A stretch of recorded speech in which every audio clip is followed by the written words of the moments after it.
Pride Month to all my LGBTQ followers.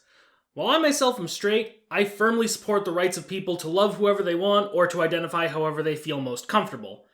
And in honor of Pride Month, I have decided to do something of a double feature this month to cover my favorite gay couple in Transformers. Today, I will be reviewing Titans Return Rewind, and later, it'll be Titans Return Chromedome. Starting with the mode that appears on the front of the package, Rewind transforms into what I can only describe as a super space tank. And as far as Titans Return versions of the G1 cassettes go, he comes out as a pretty solid little tank. The main body is cast in black, as one would expect from a Rewind, with the turret molded in grey to set it apart. The treads are fully molded on both sides and the bottom, and they even molded a slight taper into the front of the tank to give it the illusion that it could get over terrain, though this effect is kind of ruined by the ridge across the bottom. Also, the front end itself is hollowed out for transformation, which is understandable, but at the same time I feel like it could have been done better. The wheels and the treads are picked out in a nice bright silver, which also appears on the corners of the tank's hood? There's also a red paint tab picking out what I assume is the tank's hatch, and the same red appears on the rear side panels, rounding out the visible paint taps on this mode. It's not a lot of paint, but with how small the figure is and how well the colors play together, I think it works. In terms of function, the tank mode is rather limited. He rolls around on 3 small wheels, and the main cannon can pivot up and down, but the turret itself can't rotate due to how the figure converts. Again, however, I can forgive some shortcomings due to the small size. And of course, being a Titans Return figure means that he can interact with Titan Masters. He has 2 pairs of pegs on his turret, so you can mount at least 2 Titan Masters, and up to 4 if you stand them just right.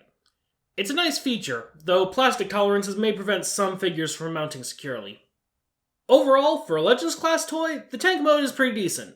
Nothing to write home about, but it's fairly robust and it looks alright. That said, I don't see this as the figure's main mode, so let's move on.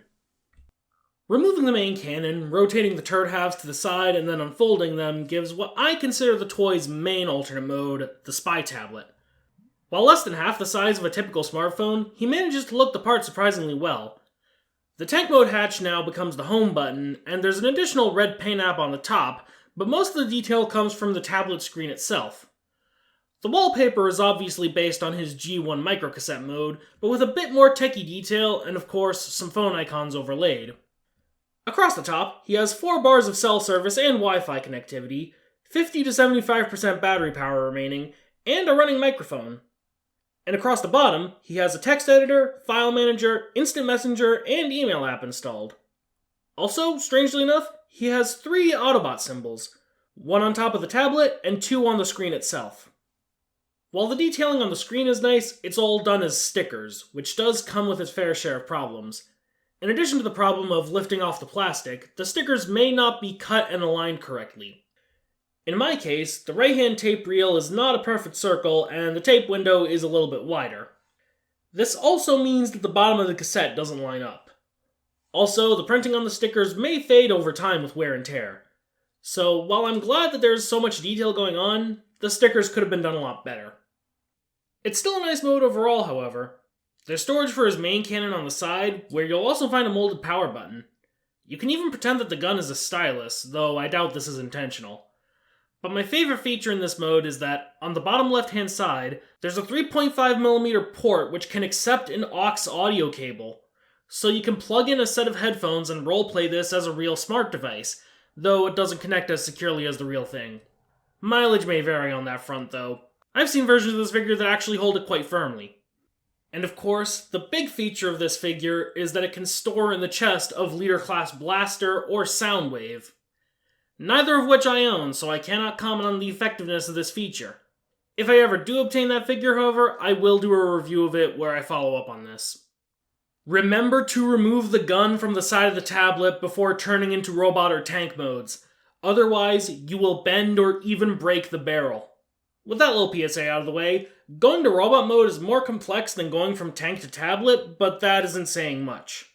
Simply unpeg the side panels and fold them back up like in tank mode. This will be very difficult out of the box and comes with a real risk of breakage. This can be mitigated by filing down the corners, however.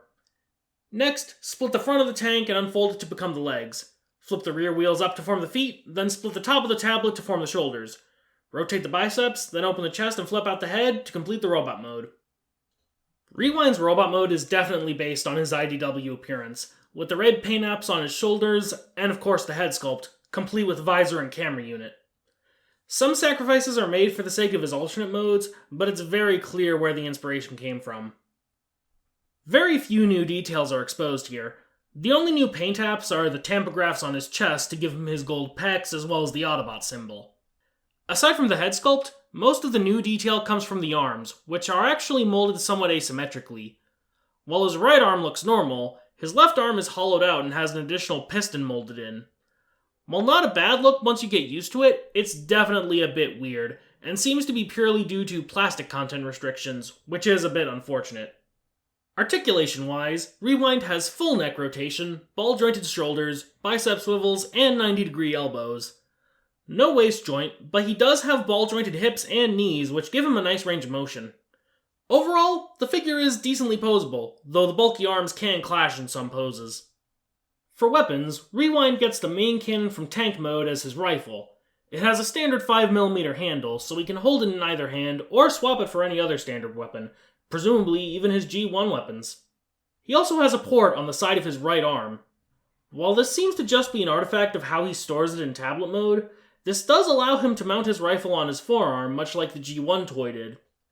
You can also partially unfold the arm and thread the gun through the same slot it stored in earlier, giving him something of an underslung cannon. Personally, however, I prefer the side-mounted style. At 3.5 inches tall, Rewind stands about waist-high with Titans Return Deluxe Autobot cars. This does put him in comic-accurate scale, which means that he will look nice alongside your other IDW figures, including, of course, Chromedome. Titans Return Rewind is an alright figure. Nothing stellar, but very decent overall. His tank mode is surprisingly effective, his spy tablet mode is a lot of fun to just play around with, and weird arms aside, his robot mode looks and poses really well. If you can find him for around his original retail price of $10, I'd say you should pick him up, especially if you're a fan of his IDW portrayal, and can also get your hands on the subject of my next review. And I don't wanna wait till the sunshine fades, bury our love in a shallow grave, 'cause the world could be cruel to us, or we could live for the dangerous. Let's start a riot. Hard to sit still when your head's on fire. Oh yeah, 'cause I'm a supernova, and you're my four-leaf clover.